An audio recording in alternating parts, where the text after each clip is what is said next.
Topic बहुत important है surgery में, इमरजेंसीज में और क्या कहते हैं जो ऑब्स्टेट्रिक सर्जरीज होती हैं उन सब में स्टेनोसिस के, रिगर्ज के, वेल्वुलर हार्ट डिजीज के पेशेंट रेगुलर आ जाते हैं। वीकली कोई 3-4 पेशेंट तो आमतौर पे इसके आ जाते हैं वेल्वुलर हार्ट डिजीज। तो हमने आज देखना है कि अनस्थेटिकली हमने उन्हें कैसे मैनेज करना है। तो आज की प्रेजेंटेशन के बाद हमें जो चीज़ें समझ आ जाएंगी इंशाल्लाह, वो है कि mitral regurg, mitral stenosis, aortic regurg, aortic stenosis, ये इनकी डेफिनेशन क्या है, ये क्या है, और इनसे के साथ रिलेटेड इनके सिम्टम्स क्या हैं, और ये आगे मजीद किस तरह से ऑर्गन डैमेज कॉज कर लेते हैं। हमारे इसके लिए एनेस्थीसिया कंसर्न्स क्या हैं, गोल्स क्या हैं, इसके लिए हमें स्पेशल क्या मॉनिटरिंग करनी चाहिए, और जो ड्रग्स वो यूज़ कर रहे हैं उसको हमने कौन सी ड्रग स्टॉप करवानी है, कौन सी कंटिन्यू रखवानी है, और उसके अलावा ब्रीजिंग थेरेपी है कि अगर वो कोगुलेशन ले रहे हैं, एंटीकोगुलेटिंग ड्रग्स ले रहे हैं, तो उसको हमने कैसे आगे लेके चलना है, और ये कि अनेस्थीसिया की टेक्निक हमें कौन सी यूज़ करनी चाहिए, कि आया इसको रीजनल अनेस्थीसिया सूटेबल रहेगा या हमें जनरल अनेस्थीसिया देना है। तो सबसे पहले तो valvular heart disease most acquired भी हो सकते हैं, कॉन्जेनिटल डिसऑर्डर भी हो सकता है कार्डियक वाल्व का, कैरेक्टराइज्ड बाय स्टेनोसिस, जो कि जिसको हम अगर आम फहम समझें तो इसको हम ऑब्स्ट्रक्शन कह सकते हैं, या और रिगर्ज जिसको हम आम फहम बैकवर्ड फ्लो ऑफ ब्लड समझते हैं। All valvular heart diseases are characterized by abnormalities of ventricular loading, or the status of ventricular changes over time as ventricular function and valvular defect are influenced by progression of volume or pressure overload. और जब भी valve में हम या obstruction होगी या उधर से बैक फ्लो होगा, तो किसी ना किसी एक चैम्बर में तो वॉल्यूम ज़्यादा हो जाएगा और प्रेशर बढ़ जाएगा, तो उसका जो इफेक्ट है वो सिस्टमिकली होना शुरू हो जाता है। तो हमने उस चीज़ को फिजियोपैथोलॉजी इनकी समझेंगे हम ऐसे आगे जब इसी प्रेजेंटेशन में। अब जो एवेलुएशन ऑफ पेशेंट, यानी अब पेशेंट आया तो उसकी हमने क्या क्या हिस्ट्री लेनी है, उसको हमने क्या देखने की कोशिश करनी है, तो वो ये है कि उसकी डिजीज की सिवियरिटी कितनी है, वो कौन सा ड्रग पहले से ले रहा है, और उन ड्रग्स की वजह से उसके cardiac rhythm, heart rate, pre load, after load, contractility और एसवीआर और पल्मोनरी वैस्कुलर रेजिस्टेंस, इन सब में क्या क्या चेंजेस आ रहे हैं, और उस पेशेंट में अब तक कितना ऑर्गन डैमेज हो चुका है। जाहिर है एनेस्थीसिया में तो हमने उसको मजीद ऑर्गन डैमेज से बचाना है, लेकिन अब तक उसके अंदर क्या क्या ऐसा चेंजेस आ चुके हैं, तो ये हमने उसको एवेलुएट करना है पेशेंट को, और ये कि उसके साथ कोई एसोसिएटेड डिजीजेस तो नहीं है, systemic diseases, coronary artery disease जो पहले से मौजूद हो सकती है पेशेंट में। तो अब न्यूयॉर्क हार्ट एसोसिएशन की क्लासिफिकेशन है, ये सबको पता भी होगी, और हम डेली इसमें क्लासिफाई करते भी हैं पेशेंट को।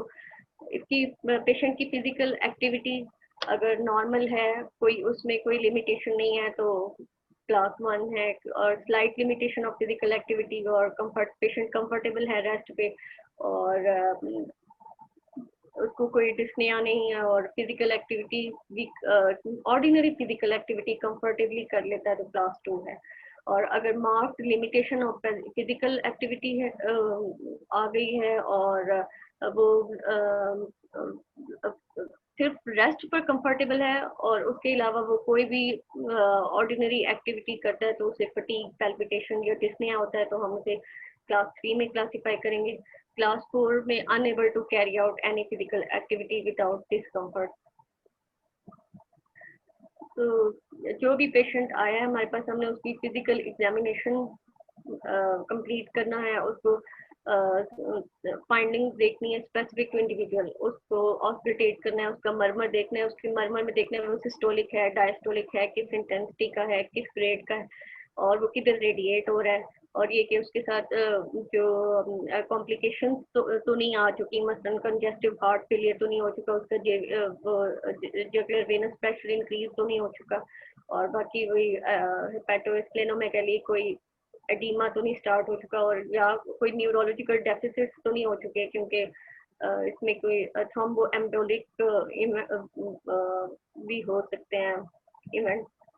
इन्वेस्टिगेशन हम तमाम बेसलाइन करवा लेंगे, serum electrolytes, RFTs, LFTs, coagulation profile, CBC, urine complete, और ईसीजी में भी हम देखेंगे एरिथमिया तो नहीं है, लेफ्ट या राइट वेंट्रिकुलर हाइपरट्रॉफी, और इस्केमिक चेंजेस चेक करेंगे।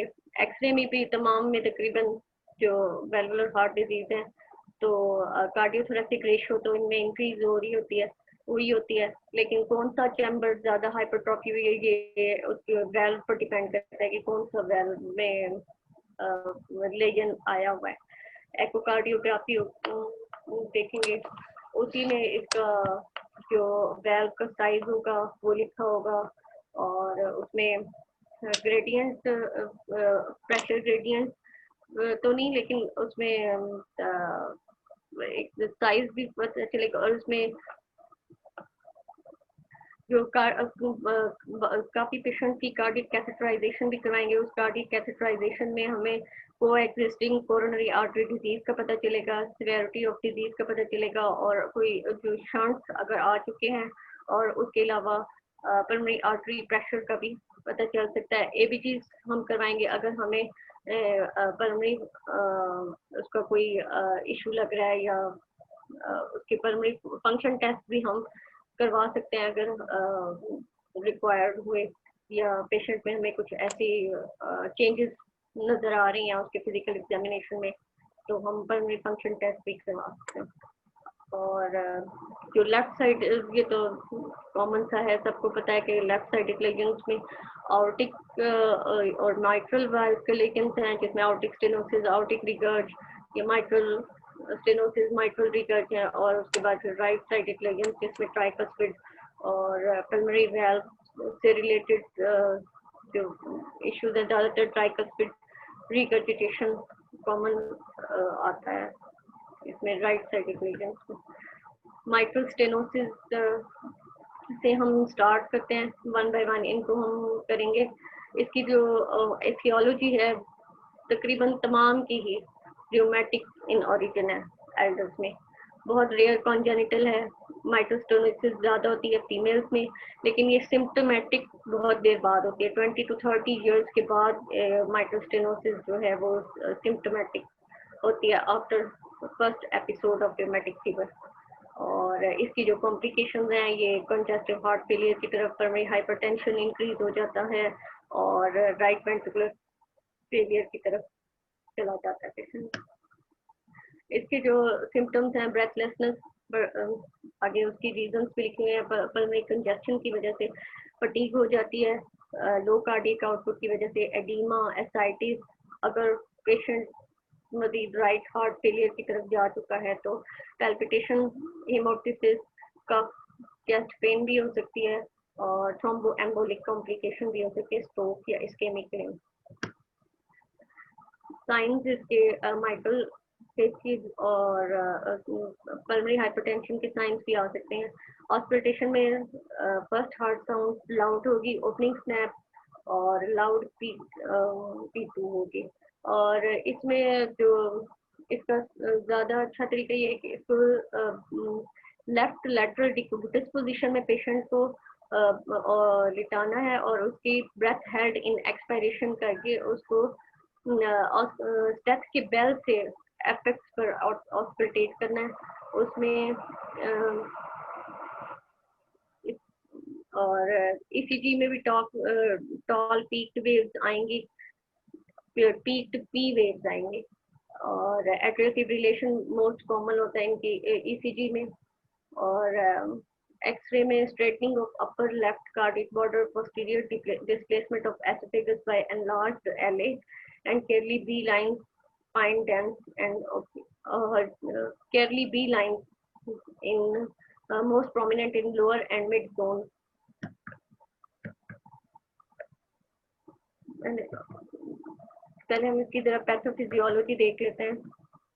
तो normal mitral valve area 4 to 6 centimetre square होता है। और जैसे हमने स्टेनोसिस के बारे में पहले देखा था कि आम फहम में इसको हम मैकेनिकल ऑब्स्ट्रक्शन कह सकते हैं। तो इसकी वजह से क्या होता है कि लेफ्ट साइड पे जो डायस्टोल के दौरान फिलिंग होनी होती है लेफ्ट वेंट्रिकुलर की, तो वो मुकम्मल फिलिंग नहीं होती, क्योंकि जो माइट्रल वाल्व का में ऑब्स्ट्रक्शन आ जाती है, तो उसकी वजह से फिलिंग नहीं होती और लेफ्ट एट्रियल में वॉल्यूम और प्रेशर का ओवरलोड हो जाता है। अब फिलिंग सही नहीं हुई डायस्टोलिक के दौरान, उसकी वजह से कार्डियक आउटपुट भी सही नहीं आ रहा। तो विद और जब तक ये माइल्ड रहे तो स्ट्रोक वॉल्यूम की वजह से इसके जो है कार्डियक आउटपुट मेंटेन्ड रहता है। लेकिन जैसे जैसे सिम्टम्स इंक्रीज होते हैं, जब mitral valve area 1.5 centimetre square से भी स्मॉल हो जाता है, तो उसकी वजह से फिर इसका जो है पल्मोनरी वेनस प्रेशर भी इंक्रीज होता है और लेफ्ट एट्रियल में प्रेशर बढ़ता है। उसके बाद पल्मोनरी कंजक्शन होती है। उसके बाद फिर ये राइट साइड पर भी इसका वॉल्यूम ओवरलोड होना शुरू हो जाता है और फिर उसकी वजह से आगे एसाइटीज और इंक्रीज जेवीपी के साइंस भी आना शुरू हो जाते हैं। इसकी कॉम्प्लिकेशंस हैं atrial dysrhythmia, systemic embolisation, congestive heart failure, haemoptysis और recurrent bronchopulmonary infection, pulmonary hypertension और एंडोकार्डाइटिस। ये देख रहे थे कि इसकी माइक्रोस्टेनोसिस की सिविरिटी हमने देखनी है। तो माइल्ड, मॉडरेट, मॉडरेटली सीवियर और सीवियर है। तो एरिया इसी के हिसाब से चेंज है। जो हमने देखा है कि normal area 4 to 6 centimetre square है, माइल्ड में ये 1.8 सेंटीमीटर स्क्वायर से ज़्यादा है और जो स्क्वायर होगा उसमें लेस देन 1 सेंटीमीटर स्क्वायर है। जो पल्मोनरी आर्टेरियल प्रेशर है वो माइल्ड और मॉडरेट में नॉर्मल होगा। मॉडरेटली सीवियर स्टेनोसिस में ये माइल्ड पल्मोनरी हाइपरटेंशन होगी और टाइट या सीवियर माइट्रल स्टेनोसिस में moderate to severe pulmonary hypertension होगा। माइल्ड में सिम्टम्स नहीं होते और मॉडरेट में क्लास 2 के सिम्टम्स और आगे सीवियर में उसी तरह इनकी क्लास मॉडरेटली सीवियर में 2-3 क्लास के और सीवियर में 3-4 के। बाकी इसके साइंस हैं वो S2 और ओपनिंग स्नैप, ये जो डिफरेंस है उसके मिली सेकेंड मिलता है 120 सेकेंड और नॉर्मल P2 होगा। जबकि जो स्वेयर है इसमें S2 ओपनिंग स्नैप में लेस देन 80 मिली सेकेंड का टाइम ओवर P2 और इसमें राइट हार्ट फेलियर स्टार्ट हो जाता है स्वेयर माइट्रल स्टेनोसिस में। इसकी मैनेजमेंट जो मेडिकल ट्रीटमेंट है वो तो डायरेटिक, डाइड्रोक्सिन, बीटा ब्लॉकर और एंटीकोगुलेंट और एंटीबायोटिक्स है। जबकि जो NYHA क्लास 3 और क्लास 4 है, यानी कि सिम्टोमेटिक होगा माइट्रल स्टेनोसिस, उसके लिए इसकी सर्जिकल ट्रीटमेंट है और माइट्रल वाल्व रिप्लेसमेंट। हमारे अनेस्थीसिया के इसमें गोल्स हैं कि हमने इसका एलवी डायस्टोलिक फिलिंग जो है वो एडिक्वेट रखनी है। इसमें हमने लो नॉर्मल हार्ट रेट रखना है और हाई नॉर्मल SVR रखना है, यानी कि हार्ट रेट हमने इसको टैकीकार्डिया नहीं होने देना, क्योंकि पहले ही उसके लेफ्ट वेंट्रिकुलर में डायस्टोल के दौरान फिलिंग सही नहीं हो रही। अगर वो टैकीकार्डिया होगा तो उसके अंदर मजीद वॉल्यूम कम हो जाएगा और उसके साथ फिर कार्डियक आउटपुट डिक्रीज हो जाएगा। और जब हमने इसी में जुडिशियस फ्लूइड थेरेपी करनी है, रिदम इसका डिस्टर्ब नहीं होने देना और एडिक्वेट SVR रखना है। तो इसमें और अगर SVR किसी तरह से भी कम हो रहा है तो हम इसमें सिंपैथिको मिमेटिक ड्रग्स दे सकते हैं, जैसे एफेड्रीन या फिनाइलएस्पिन। लेकिन वैसोडाइलेटर्स हम अवॉइड करेंगे। वैसोडाइलेटर्स से SVR कम होगा और पेशेंट का कार्डियक आउटपुट मजीद डिक्रीज हो सकता है। ऐसी कोई भी ड्रग्स हम अवॉइड करेंगे जिससे पल्मोनरी वेनस रेजिस्टेंस इंक्रीज हो रही हो, यानी कि इसको पेन से बचाना है, हाइपोक्सेमिया से बचाना है, हाइपरकार्डिया से बचाना है और इसको एसिडोसिस से बचाना है। तो ये इसकी समरी है। प्री लोड हमने अच्छा रखना है ताकि डायस्टोलिक फीलिंग अच्छी हो। हार्ट रेट लो नॉर्मल पे रखना है। Rhythm controlled maintain. Contractility should be maintain. और एसवीआर जो है वो हाई नॉर्मल। और पीवीआर हम करें कम रखेंगे। इसको पेन, हाइपोक्सिया, हाइपरकार्डिया, इनसे हम जब इसको अवॉइड करेंगे। प्री ऑपरेटिव में वही कि हमने टैकीकार्डिया से बचाना है, तो इसको एंजाइटी से बचाने के लिए जो भी ड्रग्स हैं, लो डोज ओपियोइड, बेंजोडाइजेपाइन, ये दे सकते हैं। और अगर पेशेंट पहले से हार्ट रेट कंट्रोल के लिए कोई ड्रग यूज कर रहे हैं तो उसको हम कंटिन्यू करवाएंगे प्री ऑपरेटिव में। और डायरेटिक्स जो ले रहा है वो कंटिन्यू कर सकता है। और मेजर सर्जरी में अगर ब्लड लॉस का खदशा हो और पेशेंट पहले से कोई एंटीकोगुलेंट्स ले रहा हो तो मेजर सर्जरी में उसे हम डिसकंटिन्यू करेंगे। इंडक्शन अवॉइड केटामिन, वो तमाम ड्रग्स अवॉइड करें जिससे हार्ट रेट इंक्रीज होगा। इंटूबेशन और muscle relaxation by cardiostable muscle relaxant like मेरोनियम यूज करेंगे। और शॉर्ट एक्टिंग बीटा ब्लॉकर, अगर हार्ट रेट को कंट्रोल करना तो एस्मोलोल भी यूज कर सकते हैं। मेंटेनेंस नाइट्रस ऑक्साइड या लो कंसंट्रेशन वोलेटाइल एनेस्थेटिक या फिर ओपियोइड से। रिवर्सल हम देंगे स्लोली ताकि एंटीकोलिनर्जिक इफेक्ट्स की वजह से टैकीकार्डिया ना हो और जुडिशियस आईवी फ्लूइड देना। Monitoring trained vigilant anaesthesia providers, asymptomatic patients या माइनर प्रोसीजर्स में रूटीन के मॉनिटर्स, या फिर और अगर मेजर सर्जरीज होंगी तो सीवीपी ताकि हमें फ्लूइड ओवरलोड का पता चले। हम टी यूज करेंगे चैम्बर्स की, हार्ट के तमाम चैम्बर्स की फीलिंग का पता चलेगा। इंट्राआर्टेरियल प्रेशर पर सेकंड की हमें जो मॉनिटरिंग दे सकता है वो इंट्राआर्टेरियल प्रेशर मॉनिटरिंग। एबीजी अगर to adjust ventilatory parameters. Post operative में हमें पेशेंट को पेन से बचाना है, आईसीयू एचडीयू की भी जरूरत पड़ सकती है। ओपियोइड भी आईवी देने पड़ सकते हैं। और अगर पेशेंट को आइनोट्रोपिक सपोर्ट की जरूरत पड़ी है तो वो 24 to 48 और तक हम कंटिन्यू कर सकते हैं अगर पेशेंट पल्मोनरी आर्टेरियल हाइपरटेंशन में हो। अपनी माइट्रल रिगर्ज है, इसमें है decrease in forward left ventricular stroke volume during systole and दस डिक्रीज इन कार्डियक आउटपुट। रिगर्ज है बैकवर्ड फ्लो है माइट्रल वेव के जो लेफ्ट वेंट्रिकुलर की तरफ से, लेफ्ट वेंट्रिकुलर से जो फ्लो है वो बैकवर्ड यानी कि लेफ्ट एट्रियम की तरफ जाएगा।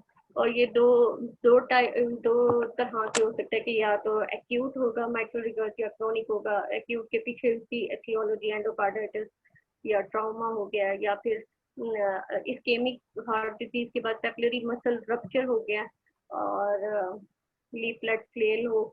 क्रोनिक में कोई मेक्सिलोमा भी हो सकता है, रिउमेटिक फीवर, एंडोकार्डाइटिस और कोई कैल्सिफिकेशन हो चुकी है, या फिर कोई कॉन्जेनिटल भी हो सकता है। और डायलेटेड कार्डियोमायोपैथी में भी क्रोनिक एमआर। ये हम उसी की बात कर रहे थे कि जब बैक फ्लो होगा लेफ्ट वेंट्रिकल से लेफ्ट एट्रियल की तरफ तो वहाँ पर डेफिनेटली वॉल्यूम ओवरलोड होगा। और उसके बाद फिर बैक फ्लो से कर्मी कंजक्शन से फिर आरवी में ओवरलोड और आरवी से फिर उसके बाद फिर वही इंक्रीज प्रेशर इन जेवीपी। और regurgitant fraction of more than 0.6 जो है वो उसको हम कंसिडर करते हैं स्पेयर एमआर। इसके symptoms dyspnoea, fatigue, palpitation, oedema, ascites, ये भी पेशेंट राइट हार्ट फेलियर की तरफ जा सकते हैं। साइंस में एट्रियल फिब्रिलेशन या फ्लटर, कार्डियोमेगाली और एपिकल पैन सिस्टोलिक मर्मर भी आ सकता है। बाकी वही pulmonary congestion, pulmonary oedema, effusion, ये के सेवेरिटी ऑफ एमआर जो माइल्ड, मॉडरेट और सीवियर है। जो माइल्ड में रिकर्जिटेंट वॉल्यूम 30 to 40 ml होगा, रिकर्जिटेंट फ्रैक्शन 10 to 30%, और जो ऑरिफिस है वो लेस देन 0.2 सेंटीमीटर स्क्वायर होगा, जबकि मॉडरेट में 40 to 60 ml और स्फीयर मोर देन 60 ml, और रिकर्जिटेंट फ्रैक्शन स्फीयर में मोर देन 55% और रिकर्जिटेंट ऑरिफिस का जो एरिया है वो more than 0.4 centimetre square. Management इसकी diuretics, vasodilators, ACE inhibitors, digoxin अगर एट्रियल फिब्रिलेशन है, और anticoagulant patient, most of patient cardiologist से ये सारे ड्रग्स ऑलरेडी ले रहे होते हैं। एट्रियल फिब्रिलेशन, एंटीबायोटिक प्रोफिलैक्सिस अगर एंडोकार्डाइटिस है, और अगर पेशेंट को सीवियर सिम्टम्स हैं तो उसकी तो सर्जिकल मैनेजमेंट है। तो अब इसमें वैसोडाइलेटर इस तरह देना है कि हमारे पास जो एनेस्थेटिक मैनेजमेंट के लिए इसका गोल है माइट्रल रिगर्ज का, वो ये है कि हमने हार्ट रेट हाई नॉर्मल पे रखना है, ताकि ब्लड आगे की तरफ फ्लो करेगा तो ही बैकवर्ड फ्लो नहीं होगा और उसकी कार्डियक आउटपुट अच्छी रहेगी। तो जो स्टेनोसिस है हमने देखा था उसमें हार्ट रेट लो नॉर्मल और एसवीआर हाई नॉर्मल रखना था। इसमें थोड़ा सा डिफरेंट हिसाब है कि हार्ट रेट हमने हाई नॉर्मल रखना है 80 to 100 बीट, और जो एसवीआर है वो लो नॉर्मल रखना है। आफ्टर लोड हमने डिक्रीज करना है, उसके लिए हम वैसोडाइलेटर्स भी यूज कर सकते हैं। ब्रैडीकार्डिया से पेशेंट को बचाना है और रिदम नॉर्मल रखना है, प्री लोड नॉर्मल रखना है, आफ्टर लोड हमने डिक्रीज करना है, कॉन्ट्रैक्टिलिटी मेंटेन करनी है। ये इसका जो ग्रिड आ गया, heart rate high normal, SVR low normal, और पल्मोनरी वेनस रेजिस्टेंस को डिक्रीज करना है, कॉन्ट्रैक्टिलिटी और रिदम मेंटेन करना है। एनेस्थीसिया में हम हार्ट रेट को इंक्रीज करने के लिए केटामिन यूज कर सकते हैं, और मसल रिलैक्सेंट टेंकोरोनियम दे सकते हैं। हमें डोज ऐसे एडजस्ट करनी है कि हार्ट रेट डिक्रीज ना हो और एसवीआर भी हाई ना हो। तो मेंटेनेंस के लिए सेम वोलेटाइल एनेस्थेटिक यूज कर सकते हैं, ओपियोइड बेस्ड एनेस्थीसिया देंगे, और mechanical ventilation adjusted to maintain near normal acid base respiratory parameter. अच्छा, अब हम आर्टिक स्टेनोसिस की तरफ आते हैं। Aortic stenosis, two factors are associated with development of aortic stenosis. एक या तो एज के साथ डिजेनरेशन या कैल्सिफिकेशन हो जाएगी aortic leaflets की, तो उनकी वजह से स्टेनोसिस हो जाती है, या फिर ऐसा होता है कि ट्राइकस्पिड की बजाय पेशेंट बाइकस्पिड होता है aortic stenosis, तो कॉन्जेनिटल भी हो सकता है। तो इसकी जो पैथोफिजियोलॉजी में हम ये देख लेंगे कि स्टेनोसिस की वजह से ट्रांसवेल्वुलर प्रेशर ग्रेडियंट पैदा हो जाता है। जो आम इसका साइज है वो 2.5 to 3.5 सेंटीमीटर स्क्वायर है, जबकि इन पेशेंट्स में इसका जो वेल्वुलर एरिया है वो आर्टिक स्टेनोसिस में डिक्रीज हो जाता है, और जब वो 0.7 सेंटीमीटर स्क्वायर से मजीद कम हो जाता है तो स्क्वायर आर्टिक स्टेनोसिस होता है। तो इसमें हम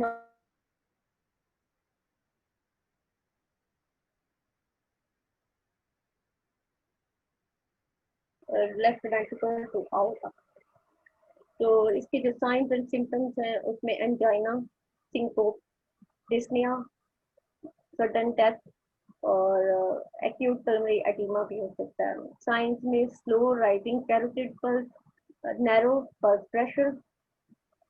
प्रेशर को हम ये कह सकते हैं systolic pressure minus diastolic pressure, यानी कि सिस्टोलिक और डायस्टोलिक को जो डिफरेंस है वो पल्स प्रेशर है जो आर्टिक स्टेनोसिस में नैरो होगा, एपेक्स बीट होगी, ejection systolic murmur at aortic area, और पल्मोनरी वेनस कंजेशन या कैप्टेशन भी इसके साइंस में है। आर्टिक स्टेनोसिस सीवियरिटी की हम बात कर रहे थे कि जो नॉर्मल साइज है वेल्व एरिया है वो 2.5 to 3.5 सेंटीमीटर स्क्वायर है, जबकि इन पेशेंट्स में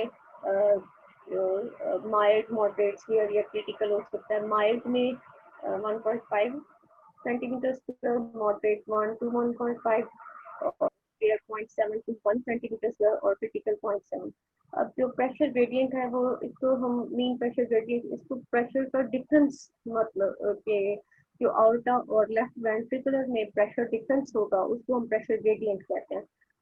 जब माइल्ड में less than 35 millimetre of mercury का डिफरेंस का प्रेशर ग्रेडियंट होगा, मॉडरेट में 25 to 40 और स्फीयर में 40 to 50, जबकि क्रिटिकल में more than 50 millimetre of mercury का प्रेशर ग्रेडियंट होगा तो स्फीयर आउटिक स्टेनोसिस है। ट्रीटमेंट एसिम्प्टोमेटिक तो मेडिकल मैनेजमेंट पर और अगर ये स्फीयर होगा आउटिक स्टेनोसिस तो उसकी मैनेजमेंट सर्जिकल इंटरवेंशन है, आउटिक वाल्व रिप्लेसमेंट, और दूसरा coronary revascularization in patients with both aortic stenosis and coronary artery disease, percutaneous aortic balloon valvotomy, भी कुछ patients with congenital and rheumatic etiology। valve replacement के लिए वही केस rare cases में severe aortic stenosis हो और साथ में cabbage undergoing cabbage हो तो valve replacement के साथ है। और पेरीऑपरेटिव मोर्टेलिटी हाई है aortic stenosis, severe aortic stenosis के पेशेंट्स में विद severe जिनको पहले से एलवी डिस्फंक्शन हो और प्रेशर ग्रेडियंट भी ज़्यादा हो, तो severe aortic stenosis का हाई रिस्क है पेरीऑपरेटिव में, इसलिए इनको बहुत केयरफुली मैनेज करने की जरूरत होती है। इनका कार्डिक आउटपुट तो फिक्स्ड रहता है और लेफ्ट वेंट्रिकुलर हाइपरट्रॉफी होता है और सेंसिटिव टू इस्केमिया होता है। अब जब हम इसमें हमने प्रिवेंशन ऑफ हाइपोटेंशन और haemodynamic changes that decrease the cardiac output. तो इसकी जो अनेस्थेटिक मैनेजमेंट है उसमें टारगेट स्लो एंड टाइट, यानी अवॉइड टैकीकार्डिया, लो नॉर्मल हार्ट रेट चाहिए हमें और हाई नॉर्मल एसवीआर चाहिए। जैसे हम माइट्रल स्टेनोसिस में कह रहे थे इसी तरह हम ये आउटिक स्टेनोसिस में भी कह रहे हैं कि low normal heart rate, high normal SVR चाहिए। तो avoid sudden decrease in SVR, इसी वजह से हम आउटिक स्टेनोसिस के पेशेंट में स्पाइनल या एपिड्यूरल को अवॉइड करेंगे ताकि सिंपैथेटिक स्टिमुलेशन खत्म ना हो जाए और वासोडाइलेशन हो जाएगी उसमें, तो हम उसको अवॉइड करेंगे। बीटा एगोनिस्ट नहीं देंगे, avoid beta agonist to treat hypotension, use phenylephrine, maintain a normal sinus rhythm, avoid hypotension or optimize IV fluid volume to maintain left ventricular। ये जो हम लेफ्ट वेंट्रिकुलर प्रीलोड को हम इंक्रीज करेंगे, heart rate with normal range, rhythm contractility को maintain रखेंगे, PVR high normal और PVR maintain constant. Intraoperative BP management, hypotension with directly acting alpha agonist phenylephrine इस्तेमाल कर सकते हैं ताकि to avoid intraoperative hypotension.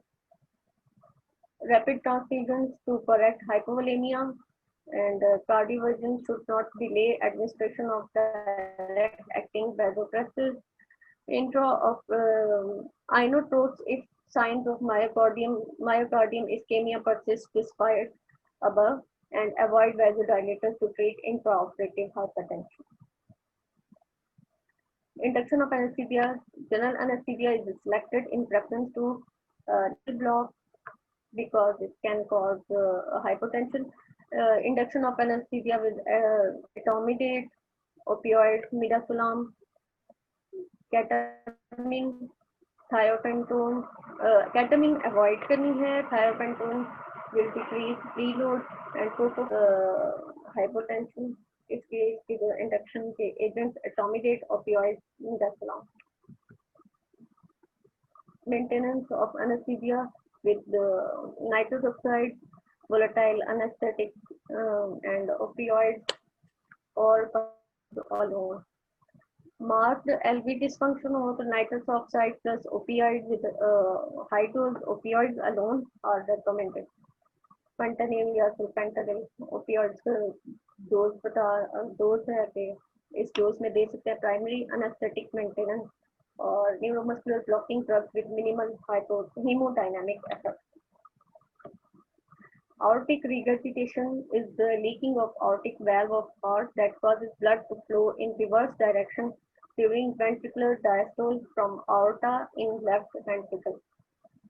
Etiology सबकी सेम.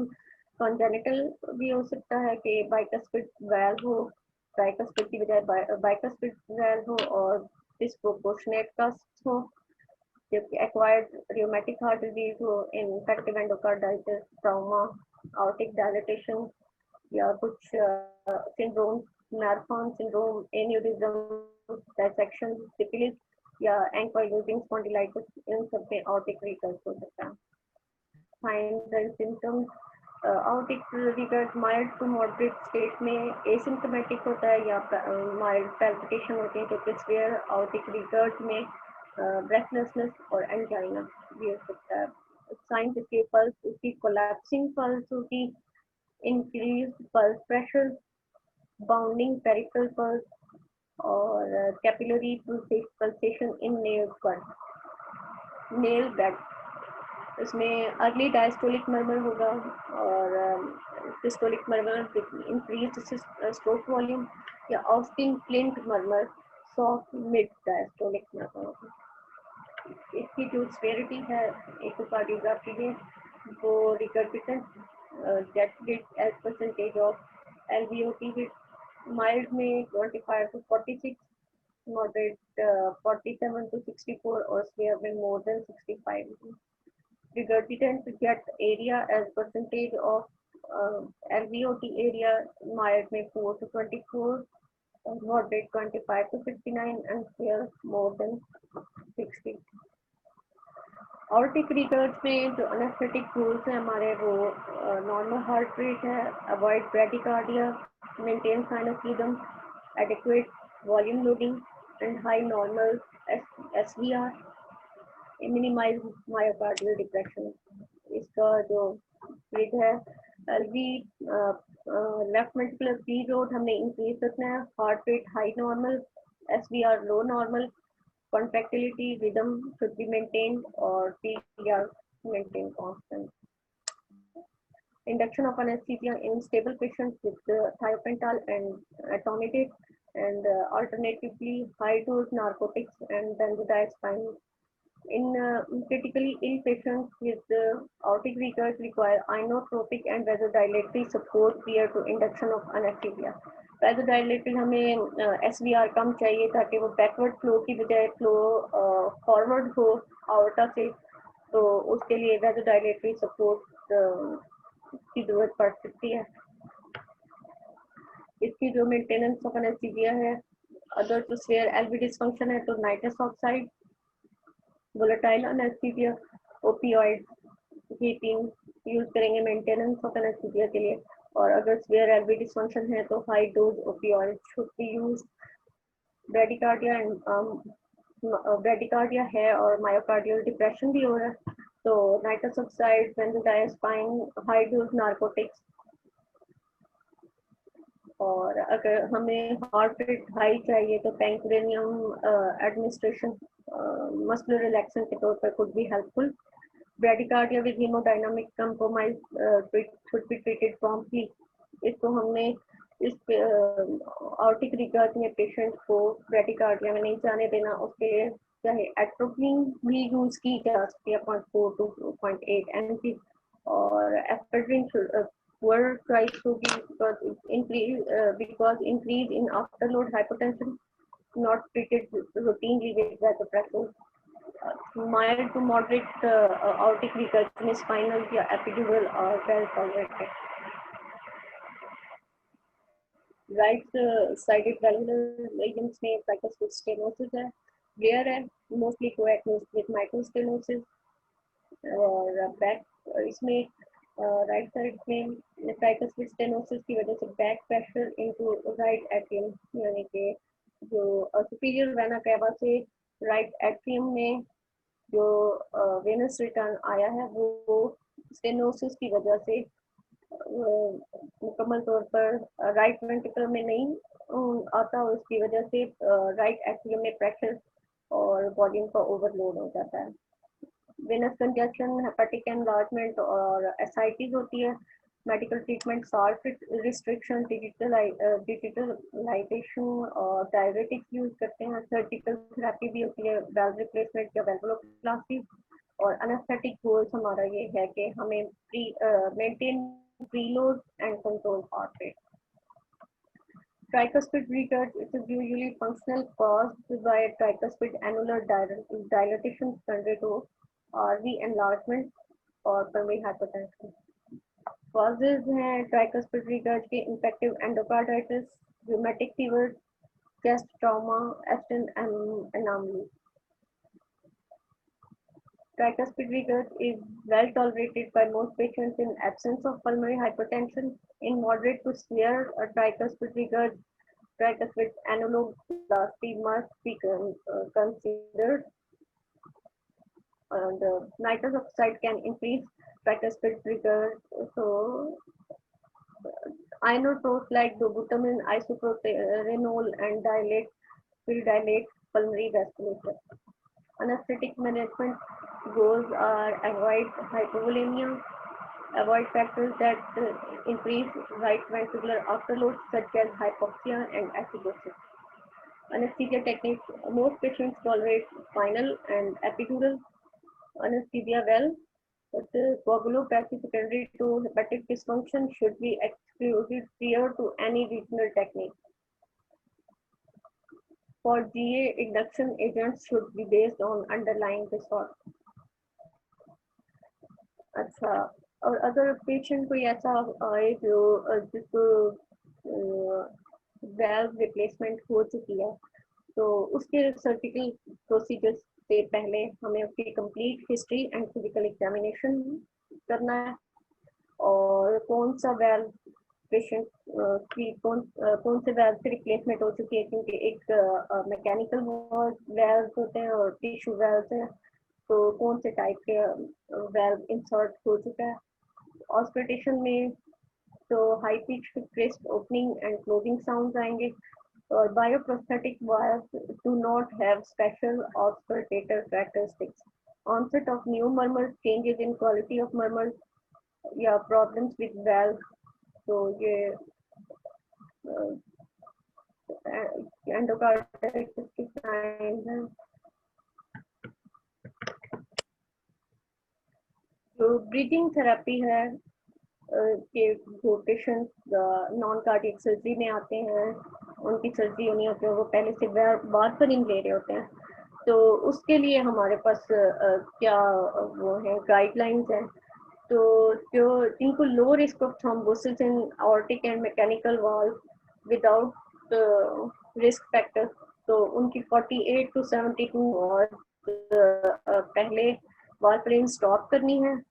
और अगर ये INR उसका हम 1.5 तक वो कर सकते हैं कि अगर 1.5 तक INR चला जाता है लो रिस्क ऑफ थ्रोम्बोसिस में तो कोई बात नहीं, लेकिन 48 to 72 और हमने वारफरिन स्टॉप करनी है इलेक्टिव केसेस में, और सर्जरी के 24 आवर्स के बाद वारफरिन दोबारा स्टार्ट करेंगे। जो हाई रिस्क है thrombosis as in mechanical mitral valve और mechanical aortic valve with high risk, warfarin को हमने 48 to 72 hours before surgery stop करनी है, और उसके साथ हमने अनफ्रैक्शनड हेपरिन या low molecular weight heparin start करनी है। INR को हमने 2 से कम रखना है। हेपरिन को हमने 4 to 6 hours before surgery discontinue करना है, और जैसे ही सर्जिकल ब्लीडिंग परमिट करे कि हमने हेपरिन दोबारा स्टार्ट करनी है, और फिर 24 आवर्स के बाद या जैसे पेशेंट की कंडीशन परमिट करेगी उसके बाद हमने वारफरिन रीस्टार्ट करनी है post operative.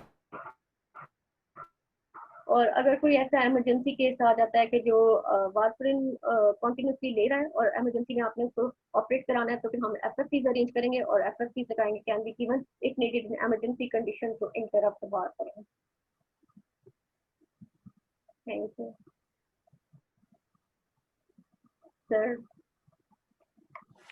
Ji thank you doctor Rafia. काफी लंबी हो गई लेकिन टॉपिक ऐसा था। हाँ जी, ये अभी भी आपने काफ़ी कंसाइज कर लिया, ये तो काफ़ी डिटेल टॉपिक है। तो इस पर किसी के क्वेश्चन हो, कोई सजेशन देना चाहे तो हैंड रेज करे या जो है वो कमेंट में लिख दे, मैं उसको अनम्यूट कर दूंगा। तो भी क्वेश्चन ले लेते हैं।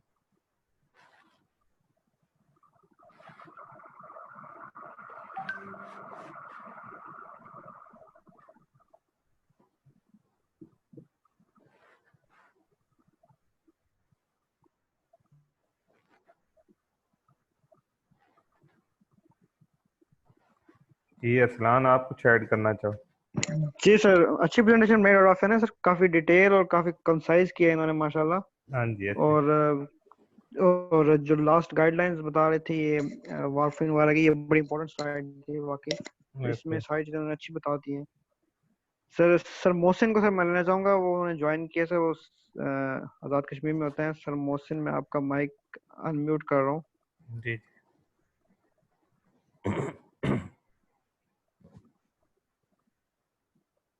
अस्सलाम वालेकुम अरसलान, वालेकुम सलाम सर। एवरीबॉडी, अस्सलाम वालेकुम। अस्सलाम मोहसिन भाई, क्या हाल है? ठीक है, तबीयत ठीक है आपकी? खैरियत सर, अल्लाह करम। ये अरसलान ने काफ़ी देर से मुझे इसका बताया हुआ था, लेकिन आई एम सॉरी कि काफ़ी लेट मैंने ज्वाइन किया आप लोगों को। असल में मैं कुछ आगे टेम्परेरी ड्यूटी पे गया हुआ था, दूसरा कुछ मेरी आपकी भाभी को कोविड हो गया, तो उससे हम थोड़ा लेट हो गए। एनीवेज, बड़ी अच्छी प्रेजेंटेशन दी है डॉक्टर रफ़िया ने।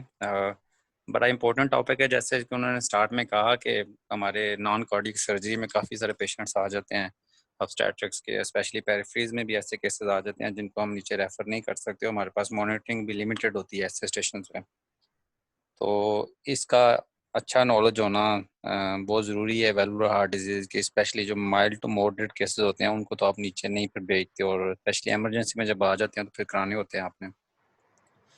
इसमें एक छोटी सी सजेशन ये थी कि सर ये जब दोनों इकट्ठी चीज़ें इन्होंने स्टीनोटिक लियंस और रिगर्जिटेंट लियंस को अगर दो हाफ में डिवाइड करके ये करें एक ही दिन, जब चारों सारी लियंस इकट्ठी पढ़ाते हैं सारे वेल्व्स के, तो स्पेशली जो लोग पहली दफ़ा इस टॉपिक को पढ़ रहे हैं या जिनको इनका कॉन्सेप्ट सही नहीं है, उनके लिए थोड़ा कंफ्यूजिंग हो जाता है कि राइट साइड एंड लेफ्ट स्टीनोटिक लियंस, उसमें हमारे एनास्थेटिक गोल्स क्या हैं, तो वो थोड़ा सा मिक्स अप कर जाते हैं, बाज़ का समझने में उनको मुश्किल होती है। एक तो इसको हम इसको दो हाफ में डिवाइड कर सकते हैं कि एक दिन स्टीनोटिक लियंस कर लें और दूसरे दिन रिगर्जिटेंट लियंस कर लें, क्योंकि दोनों के टारगेट्स ऑलमोस्ट सेम ही होते हैं, जितनी भी रिगर्जिटेंट लियंस होती हैं और जितनी भी स्टीनोटिक लियंस होती हैं। तो इसको अगर आप बाद में समराइज करें कि आपके पास स्टीनोटिक लियंस आएंगी, तो आपने मेन पॉइंट्स ये आपके टारगेट्स होने चाहिए। अगर आप वो अचीव कर लेते हैं तो आपका पेशेंट यानी काबू में रहेगा, और रिगर्जिटेंट में ये आपके मेन टारगेट होंगे। जैसे कि आप वो हम लोग उधर CMH मुल्तान में डिस्कशन किया करते थे, तो वो कहते थे कि यार स्टीनोसिस में आपने ये 3-4 चीज़ों का ख्याल रखना है, ये आपके टारगेट्स होने चाहिए, और रिगर्जिटेंट में ये टारगेट होने चाहिए।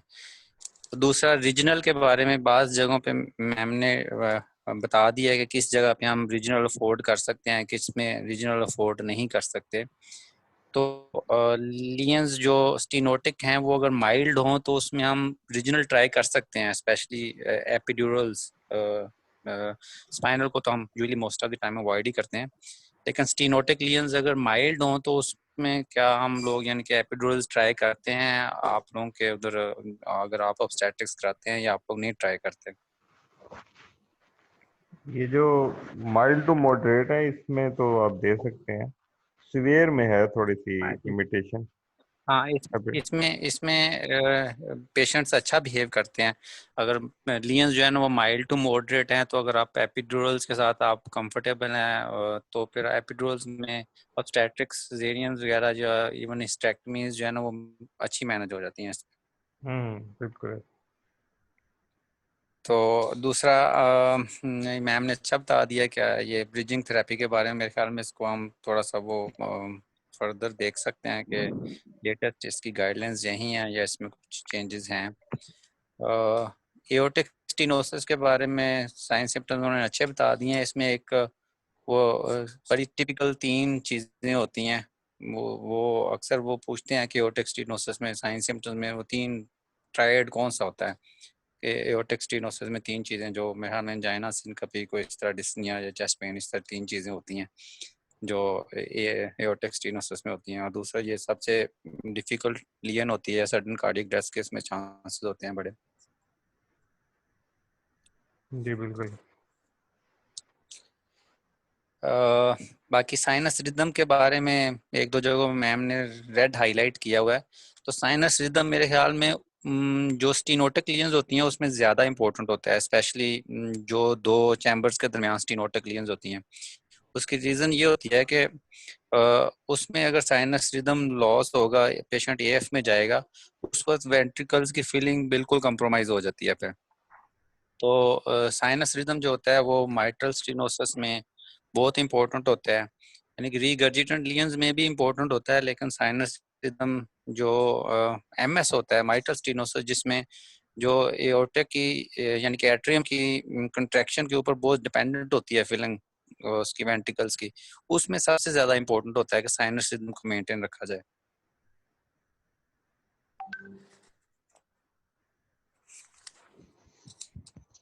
इसके अलावा और फ्लूइड का मैम ने अच्छा बता दिया कि किस में आप जुडिशियस फ्लूइड देना है, किस में रिस्ट्रिक्ट करना है या किस में थोड़ा लिबरल होना है हमने। और सिस्टेमिक वेस्कुलर रेजिस्टेंस सब में उन्होंने बता दिया कि इसमें मेंटेन रखनी है, काम ज़्यादा करनी है।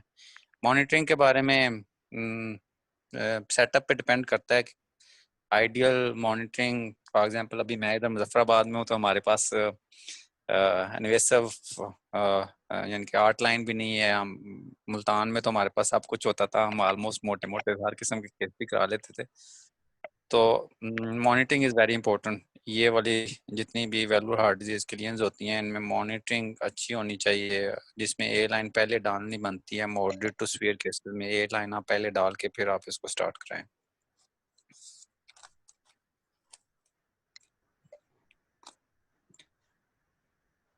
और बाकी अरसलान आप जी सर। ज्यादा जी फ्रीक्वेंसी से सर। आजकल जी सर। केसेस करवा रहे होंगे ये वाले, मैं तो अभी ज्यादा छोटे सेटअप में हूँ। आप कुछ बताओ ऐड नहीं करो इसमें। सर, आपने अच्छी बातें बता दी हैं। बाकी डॉक्टर आमिर फुरकान सर, आपने कुछ ऐड करना हो? हाँ जी, यही है, अगर किसी का सवाल हो तो फिर इस पे कर लेते हैं। तो इसमें सर मेरा अपना एक सवाल है सर। कुछ लीजन्स ऐसी होती हैं जो मिक्स होती हैं, मतलब आपके पास जैसे हमारे पास जो पेशेंट आते हैं, हम तो उनका डबल वॉल्व रिप्लेस कर रहे होते हैं। ऐसे पेशेंट्स को नॉन कार्डिक सर्जरी में मैनेज करना आई थिंक ज्यादा मुश्किल नहीं होगा, जिसमें आपके पास ए आर भी है साथ, ए एस भी आ रहा है, माइटोसिस भी है साथ, एम आर भी आ रहा है, डबल लीजन्स के साथ जो आते हैं सर। जी बिल्कुल ऐसे ही है। हम्म। उसमें देखना पड़ता है बिल्कुल। साथ आपके ना कि उसमें उसकी फंक्शन कैसा है, इजेक्शन फ्रैक्शन कैसी चल रही है। वो अगर पेशेंट की अच्छी है तो चाहे लीजन आपका रिगर्जिटेंट हो या स्टीनोसिस, दोनों में जो मार्जिन है वो आपका नॉर्मल रेट और maintain S V R and euvolaemia, normal. ये 3 चीज़ें हैं। तो अब उसमें अगर आइसोलेटेड लीजन हो तो जैसे क्या कहते हैं रिगर्जिटेटेड लीजन है, तो उसमें आप अफोर्ड कर सकते हैं टैकीकार्डिया, ब्रेडी उसको वर्स करेगा।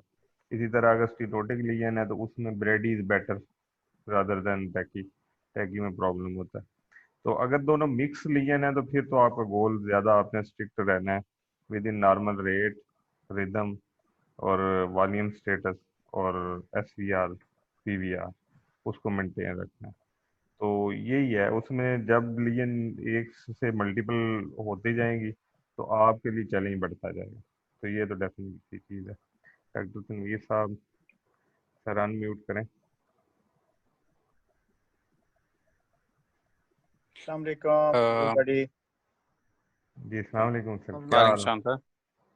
अल्हम्दुलिल्लाह बिल्कुल ठीक। असल में ये टॉपिक है डॉक्टर फुरकान साहब का, क्योंकि आप हैं कार्डियोवास्कुलर एनेस्थेटिस्ट। जी माशाल्लाह आपका इसमें तजुर्बा, महारत जाहिर है हम सबसे ज़्यादा है।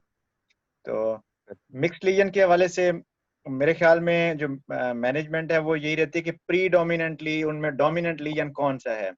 अगर स्टेनोटिक लीजन है प्रीडोमिनेंटली तो आप स्टेनोटिक उसे जो है ट्रीट करेंगे, और अगर रिगर्ज है प्रीडोमिनेंटली, और यूजुअली है कि जो रिगर्ज लीजन है वो यूजुअली बिनाइन बिहेव करते हैं, और जो जो स्टेनोटिक लीजन है वो फिक्स्ड कार्डिक आउटपुट स्टेट है। उसमें यह है कि अगर पेरिफेरल वास्कुलर रेजिस्टेंस लूज हो गई किसी मौके के ऊपर, खासतौर पे अगर सीवियर या क्रिटिकल स्टेनोसिस है, तो उसमें सडन पेशेंट कंप्रोमाइज हो जाएगा और सडन कार्डिक डेथ भी हो सकती है। तो ये हमें मोटा मोटा जानना चाहिए कि यूजुअली जो रिगर्ज लीजन है दे बिहेव मोस्टली बिनाइन, और जो स्टेनोटिक लीजन है दे आर सीरियस लीजन्स। उनको उनके ऊपर जो है आपका ग्रिप बहुत अच्छी होनी चाहिए, और आप बहुत अच्छी तरह प्रिपेयर्ड हों मॉनिटरिंग में, और चीज़ें एंटीसिपेट आप कर रहे हों, और किसी मौके के ऊपर भी आपने पेरिफेरल वास्कुलर रेजिस्टेंस को लूज नहीं होने देना, खासतौर पे फिक्स्ड कार्डिक आउटपुट स्टेट में। और ये चीज़ें तो हो गई नॉलेज के हवाले से कि आपको यानी जो बुकिश नॉलेज हो गया। क्योंकि हम ये क्लास इसलिए भी कर रहे हैं कि एग्जाम पॉइंट ऑफ व्यू से आप इसे कैसे करते हैं प्रिपेयर, क्योंकि एग्जाम में आपकी डिस्कशन स्टेनोटिक लीजन या इससे शुरू नहीं होगी, वहाँ पेशेंट बैठा हुआ होगा, और हमें ये देखना है कि अगर एक फीमेल पेशेंट है जो चाइल्ड बेयरिंग एज में है तो what it could be. So mostly it is MS, mitral stenosis. और अगर कोई एल्डरली पेशेंट है, बुजुर्ग है, और व्हाट इट कुड बी, उसमें क्या हो सकता है, it could be stenotic aortic stenosis. तो इस तरीके से आपने जाना है, यानी आपको पहले से पता हो चीज़ों का कि आपने उससे हिस्ट्री में क्या पूछना है, और वो प्रीडोमिनेंटली क्या चीज़ है, फिर उससे इन्वेस्टिगेशन आपने क्या डिमांड करनी है, फिर उसके मुताबिक आप अपने वाइवा को लेके चलेंगे। ये है एग्जाम पॉइंट ऑफ व्यू से जो बात मैं कर रहा हूँ ना। तो क्योंकि हम नॉलेज के लिए भी कर रहे होते हैं और साथ साथ एग्जाम के लिए भी कर रहे होते हैं चीज़ें, तो आई थिंक मेरी तरफ से यही है। और I still believe doctor Aamir Furqan is the better person with better experience, क्योंकि वो हैं ही कार्डियोवास्कुलर एनेस्थेटिस्ट, तो मेरा ख्याल है उनकी राय आज ज्यादा बेहतर बनती है। जी जी डॉक्टर आमिर।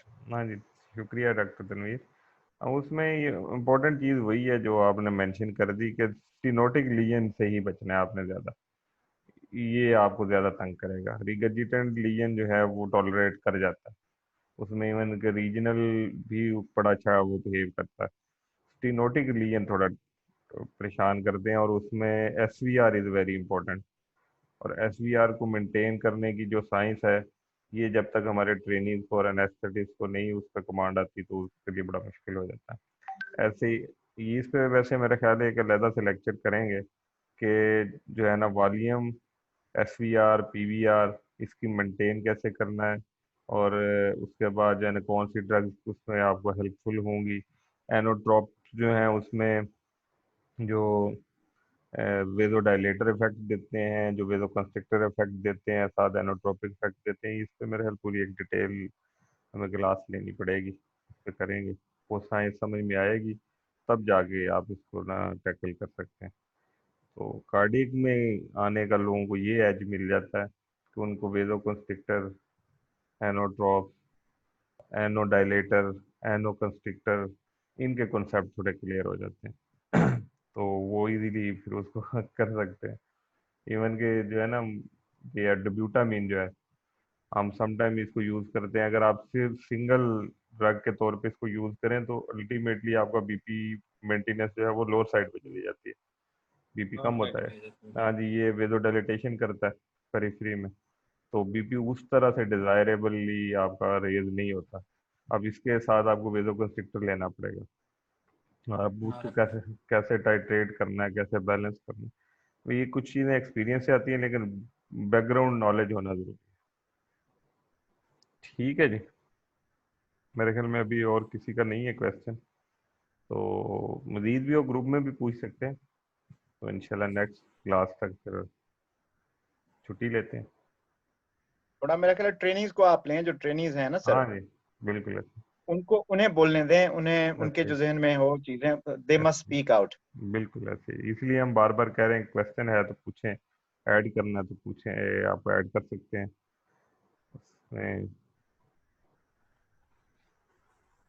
ठीक सर है, ये इनकी खामोश रहने की आदत को तोड़ें बस, फिर ठीक होगा काम। हम तो जी यार जो है आधा घंटा यही कोशिश करते हैं कि आधा घंटा हम प्रेजेंटेशन पे लगाएं और आधा घंटा उस पे डिबेट हो। तो ओपन डिबेट है और पूरा आपको एक वीक पहले से ही बताया हुआ था कि इसको आप पढ़ लें, इसके ऊपर क्वेश्चन भी करें और क्वेश्चन आप जो सर है एक वो। क्वेश्चन आया हुआ है सर, एक क्वेश्चन आया हुआ है, वो ये है कि in mild to moderate MS can we go for regional anaesthesia, is this a practical point और ओनली बुकिश पॉइंट? नहीं, ये प्रैक्टिकल भी है कि अगर आपका माइल्ड टू मॉडरेट है mitral stenosis, even aortic stenosis भी, तो रीजनल को टॉलरेट कर जाता है पेशेंट, उसमें ऐसा जितना इशू नहीं होता। और अगर उसमें आपको ये सेंस अच्छी है कि मैं उसमें वेजोकंस्ट्रिक्टर यूज करके एसवीआर को मेंटेन कर सकता हूँ, तो उसमें अच्छा मैनेज किया जा सकता है। सीवियर में प्रॉब्लम होता है कि सीवियर तो उसमें जो ही आप इवन को उसमें जीए भी आपके लिए बड़ा चैलेंजिंग है कि आपकी सारी जीए की ड्रग जो है वो वेजोडाइलेटर है, तो वो सडनली पेशेंट जो है ना कोलैप्स करता है। तो उसके लिए उस पे जीए फॉर स्टीनोटिक लीजन, ये तो एक पूरा टॉपिक है, इस पे प्रेजेंटेशन अलग से हो सकती है कि उसमें जो है ना ओपियाइड बेस, जैसे हम ये कार्डियक में करते हैं कि हम फेंटानिल या मॉर्फिन से इंडक्शन करते हैं या बीएस एमएस जो है उसको हम करवाते हैं ऑपरेट, तो एसवीआर को आपने मेंटेन रखना है। तो माइल्ड एंड मॉडरेट में आप जा सकते हैं, माइल्ड में तो आप स्पाइनल भी दे सकते हैं, और ये डॉक्टर तनवीर साहब इसको सेकंड करेंगे कि बहुत सारे सिजेरियन है जो माइल्ड में हम करवा देते हैं स्पाइनल में, नो इशू।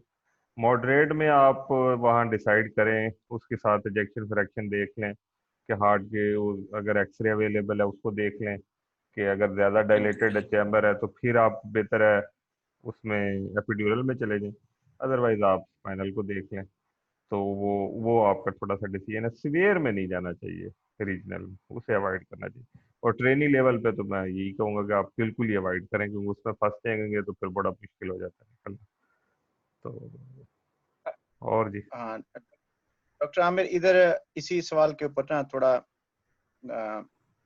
अब ऐसा है, देखें अगेन, एक चीज है नॉलेज, एक है एग्जाम, हाँ, और एक एक चीज है एक्सपीरियंस। आपकी जो प्रैक्टिकली आप करते हैं, आप क्या चीज कर लेते हैं यार। इसकी जो मिसाल है ना वो ऐसे ही है, जैसे आप ड्राइव करते हैं तो कोई बहुत अच्छे एक्सपर्ट ड्राइवर होते हैं, लेकिन हमें ड्राइव करने कैसे चाहिए वो अकॉर्डिंग टू रूल करनी चाहिए, ठीक है ना। ऐसे इसी ऐसे तरह स्पोर्ट्स में है, कुछ बहुत टेक्निकली साउंड बैट्समैन होते हैं, कुछ बड़े अच्छे बॉलर होते हैं। अब जो एक आम बैट्समैन है, शायद वो टेलेंडर नहीं कर सकेगा, लेकिन तेंदुलकर कर लेगा वो, ठीक है ना। तो ऐसे ये तमाम चीजें जो हमारी जो है ना, हमने दोनों चीजों को डिस्कस करना है एग्जाम के लिए भी, क्योंकि एग्जाम में जो जज हो रही होती है वो सेफ्टी हो रही होती है, वो एवरेज कैंडिडेट को देखा जा रहा होता है, बिल्कुल एक्स्ट्राऑर्डिनरी को नहीं देखा जा रहा होता, ऐसे। और वहां पे सेफ्टी इस्टेब्लिश हो रही होती है। अगर आप ने मॉडरेट का जाते ही कह दिया कि जी मैं स्पाइनल दूंगा, ये अच्छा इंप्रेशन नहीं है, हम्म क्योंकि ये यहाँ घबराना चाहिए, इस जगह के ऊपर आपको रुकना चाहिए, आपको बताना चाहिए कि जो रिकमेंडेड है मैं इसको कंसीडर करूंगा आइडियल सर्कमस्टांसेस में जनरल एनेस्थेटिक। हम्म, और अगर वो आपको ऑप्शन दे कि रीजनल क्यों नहीं, तो आप उसे बता सकते हैं कि मेरा उसमें कंसर्न्स ये हैं। बिल्कुल अब ऐसे। जब हम प्रैक्टिकल लाइफ में आ जाते हैं तो जनरल एनेस्थेटिक जो हम एग्जाम में बता रहे हैं वो एक आइडियल जनरल एनेस्थेटिक है, जिसमें हमारे पास मॉनिटरिंग भी पूरी मौजूद है, क्योंकि वो एक हाइपोथेटिकल चीज है जो हम वहाँ डिस्कस कर रहे हैं, जो एग्जामिनर आपसे पूछ रहा है। ऐसे यू फॉलोइंग मी?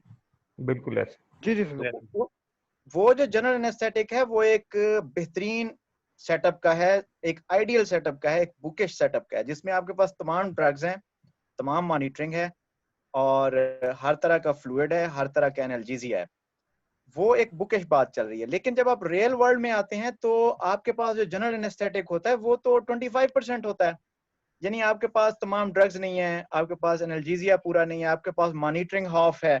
तो इस दौरान में आप जब देखते हैं ना कि क्या ये जनरल एनेस्थेटिक जो मुझे अवेलेबल है इस टाइम, क्या ये मेरे लिए बेहतर है या इससे बेहतर है कि मैं रीजनल की तरफ चला जाऊं और मैं किसी तरह वेजो कंस्ट्रिक्टर अप्लाई करके उसका जो ब्लड प्रेशर है मैं फॉल नहीं करने देता, क्या ये मैं कर लूंगा इसको बैलेंस? ये एक तार के ऊपर चलने के बराबर है, जिस तरह स्ट्रेच्ड वायर के मुताबिक। ये अब हर बंदा अपनी एक्सपीरियंस और कैपेबिलिटी के मुताबिक डिसाइड करेगा कि क्या मैं इस गली से गुजर सकता हूँ या ना गुजरूं।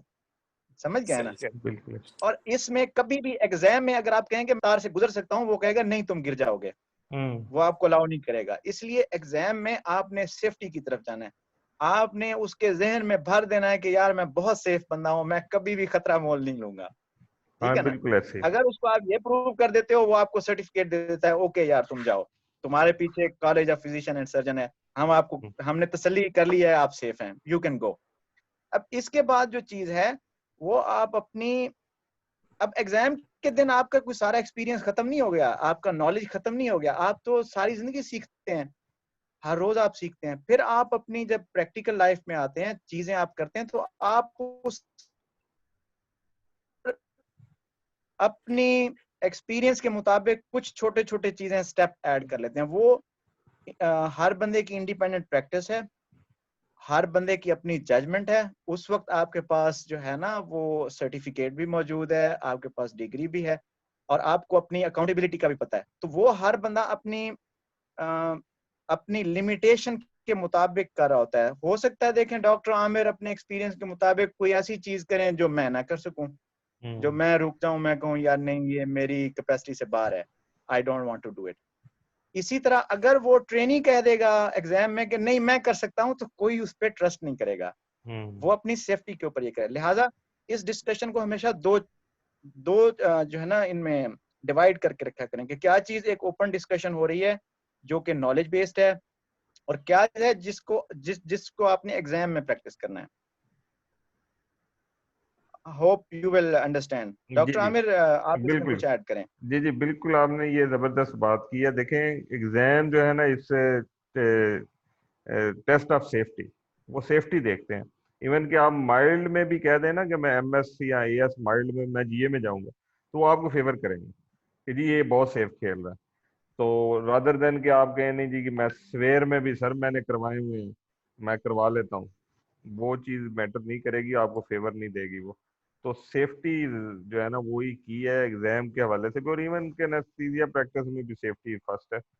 कि इसमें जो क्या कहते हैं एक्सपेरिमेंट का मार्जिन ना हमारी फील्ड में बड़ा कम है, आपको सेफ खेलना पड़ता है। क्योंकि वो अक्सर ना हमारे सीनियर कहते होते थे कि सर्जन की गलती से मरीज मरता नहीं है और एनेस्थीसिया की गलती से मरीज बचता नहीं है। तो हमारे पास जो है ना वो मार्जिन बड़ा, बहुत नैरो मार्जिन है, इसलिए सेफ वाला जो गेम है वो ज्यादा बेहतर है। जी तो एक और क्वेश्चन आया हुआ है कि इंक्रीज इन, मतलब जो मैं समझाऊं इस क्वेश्चन को, तैयबा क्वेश्चन है कि हाई फ्लो जब होगा, जब कार्डिक आउटपुट या हार्ट रेट बढ़ेगा, तो ट्रांसवेलर प्रेशर ग्रेडियंट बढ़ेगा या कम होगा? ये तो ट्रा डॉक्टर तैयबा को हम वेल वॉइस अनम्यूट करके ले रहे हैं, उनसे खुद ही पूछ लें वो क्या कहना चाह रही हैं। हाँ जी ये बेहतर है। जी डॉक्टर तैयबा थोड़ा क्लियर कर लें क्वेश्चन अगर। डॉक्टर तैयबा अनम्यूट करेंगे आप?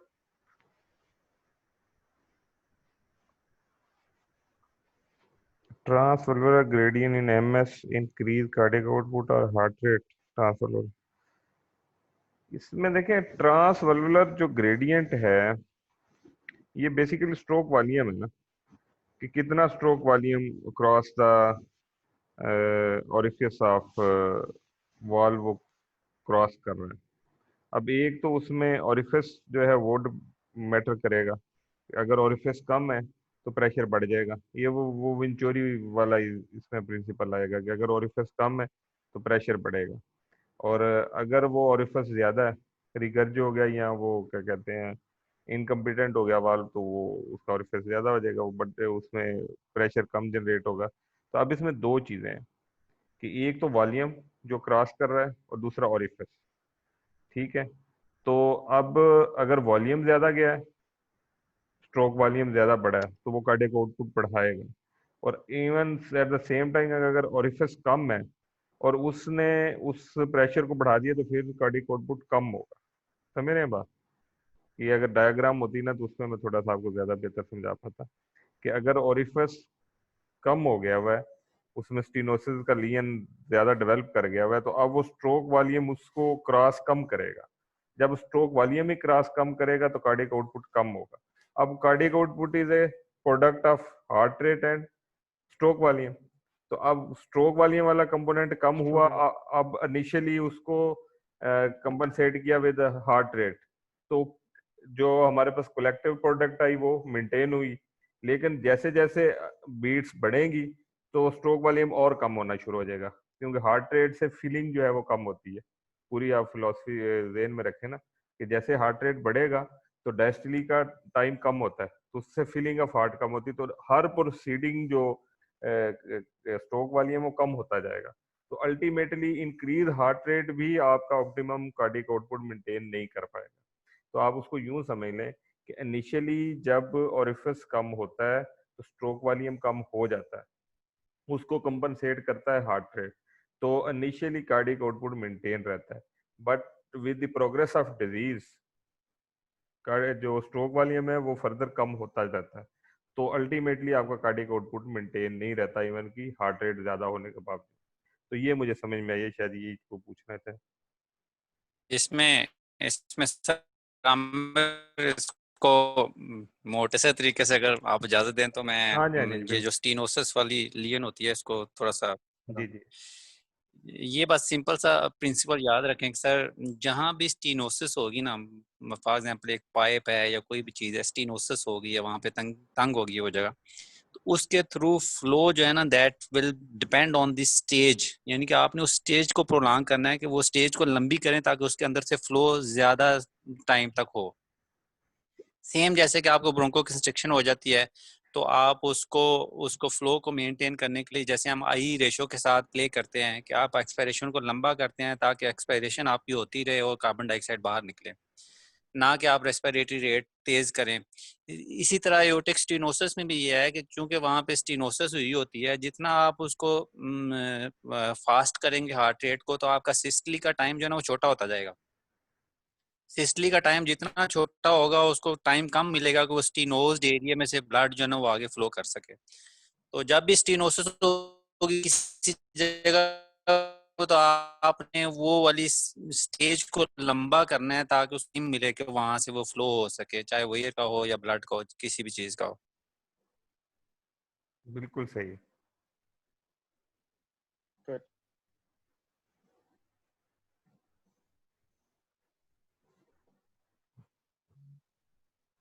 जी अरसलान, फिर यहाँ पे एंड करते एनीबॉडी हैं। एल्स? हाँ जी, जी सर, हम बैंड कर दें। ठीक है।